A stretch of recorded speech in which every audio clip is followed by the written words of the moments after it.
Good morning.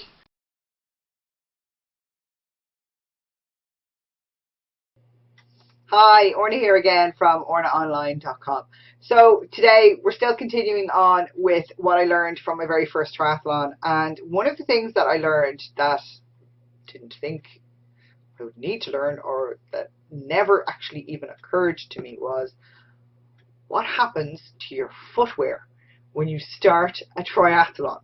Okay, so when you start a triathlon, or when you go to do a triathlon, there's obviously transition areas where you leave your bike and your running gear. So you get into the water first, and then you're going to swim a certain distance and come back to your transition area 1, where you're going to put on your bike shoes or your runners and head off on your bike ride, and then come back into the transition area for the second time and put on your runners, or you might already have them on, and then you're going to go out for your run.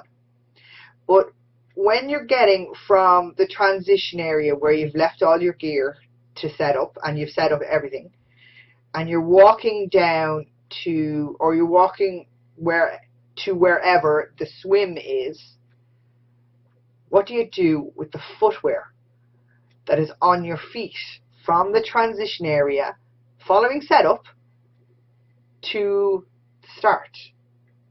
So say you're on your own, because I have to say I was quite surprised by the amount of participants in my first triathlon who were there on their own. They didn't seem to have, they must have travelled, they seemed to be more serious about the triathlon, so they didn't seem to have many family members there with them, they didn't seem to have many supporters, they literally seemed to be there on their own.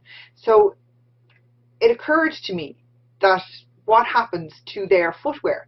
I had family members there to say, okay, well, I'm walking down to the transition area, I've got my runners on me now, I'm in my wetsuit, here you go, you take my runners and put them back up to where I need them to be. Now even that was a little bit difficult, because I should have brought something different. So I should have brought like flip-flops to wear from the transition area, left my runners in the transition area, and then wore my flip-flops down to the start. But what do you do if you don't have anyone who can take your footwear? Well, I did actually find out the answer to this, because, as I said, this was a learning experience. It would never have occurred to me until the actual day of the event. I ended up completely not thinking about an extra pair of footwear, and asking one of the stewards, who then approached her colleague, and we all discussed it amongst ourselves. But I asked them, and they allowed my husband to stand in the relay area to pass me my runners, which was fine.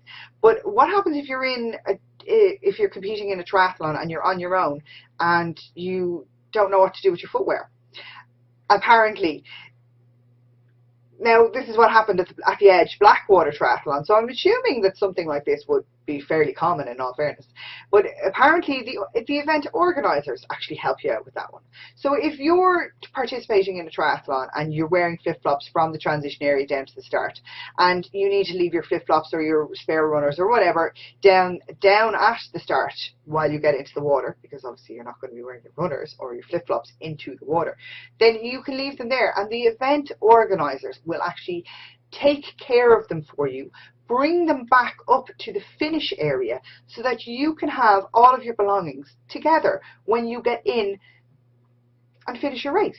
I was absolutely, not amazed, but I was kind of surprised that people would think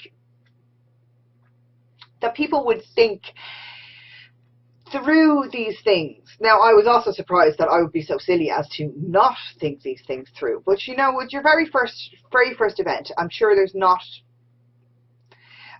people out there that wouldn't want any spectators or supporters for their very first try, because a lot of people, a lot of us were shy, or we don't want to tell everybody what we're doing in case for some reason things don't go the way we had planned.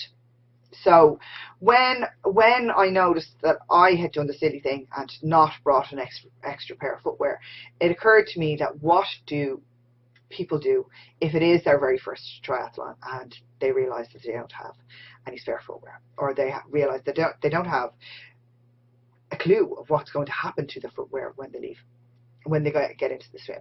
So that's why I wanted to record this video, because there's plenty of newbies with regards to everything, and there's always questions. And what do I do? I'm a little bit nervous. Should I wear this? How do I get my runners from here to here? So the answer is that the event organizers will actually help you and support you.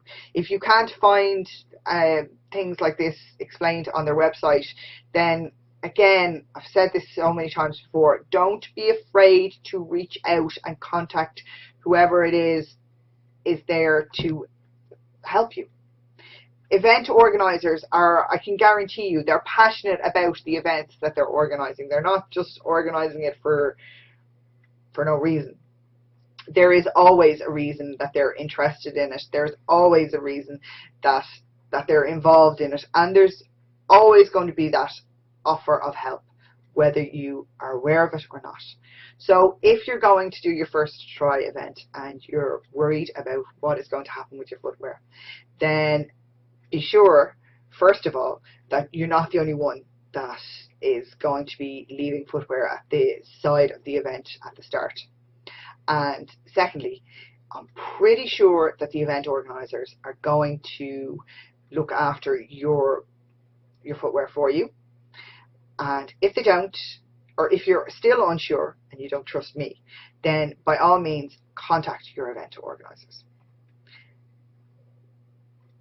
These are the lessons we learn when we go through the things that we've never tried before. The other thing you could always do is you could always buy a cheap pair of socks and wear them down to the side of the swim, or a cheap pair of flip-flops and wear them down to the side of the thing, or to the side of the start. And then you won't be upset if they go missing or anything like that. But by all means, don't go and bring your favorite pair of sportswear or your favorite pair of runners or trainers down to the side and leave them there, hoping that nobody's going to nick them, or that they're still going to be there just because they're your favorite pair. Don't be silly like that.